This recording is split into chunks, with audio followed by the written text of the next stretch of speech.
And then Isaac was born. Picture the scene. Sarah holding the boy in her arms. His face still wrinkled from his first cries in the world. The sound of his small, fragile, yet living breath.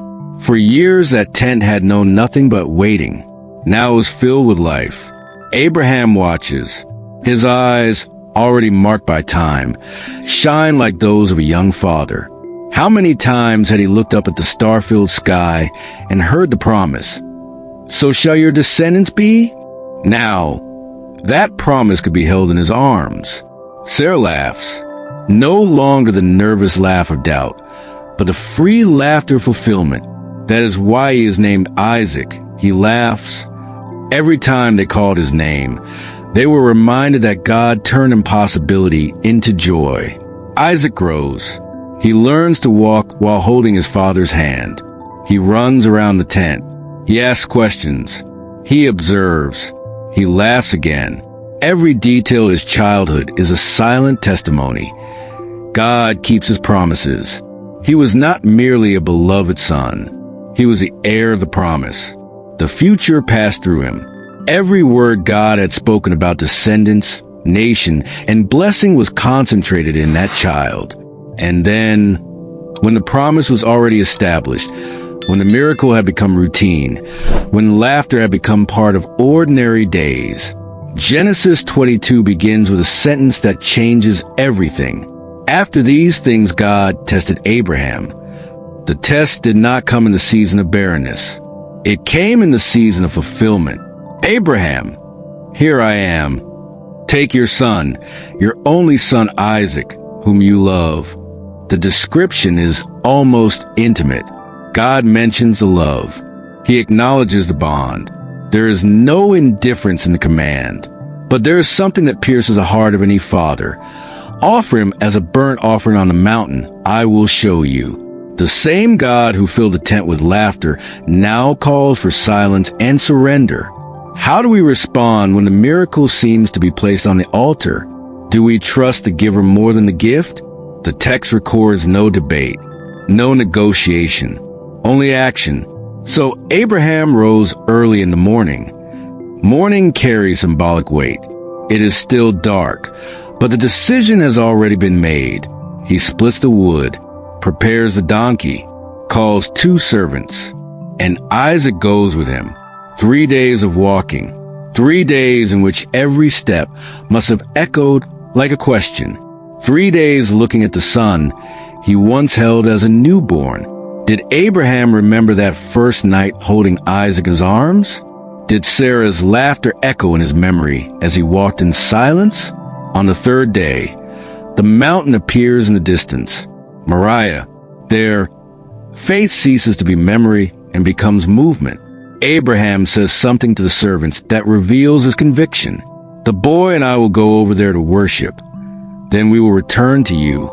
We will return. He includes his son in the return. He still believed the promise will not be annulled.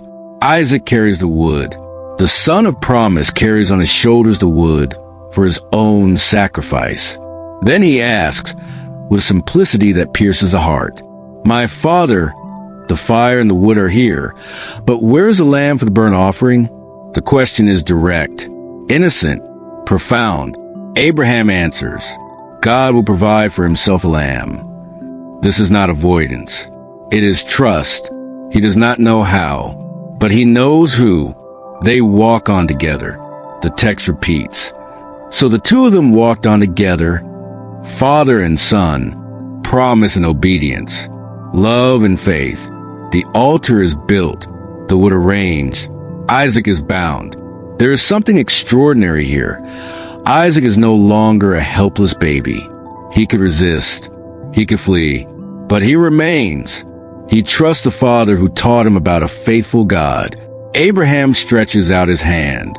The knife glints under the light of the sky, and in the silence is shattered. Abraham, Abraham, here I am. Do not lay your hand on the boy. Now I know that you fear God. The surrender was enough. Abraham lifts his eyes. Whenever faith is pushed to its limit, something causes us to lift our eyes. They're a ram caught by its horns in a thicket. The provision was already on the mountain. He offers the ram in place of his son. Substitution. Abraham names that place, "The Lord will provide YHWH Jireh," not merely because God supplied an animal, but because he revealed something deeper. He sees ahead. He prepares ahead. He is already where we are still arriving. The promise is reaffirmed. The descendants will be multiplied. The nations will be blessed. Sarah's laughter was not erased.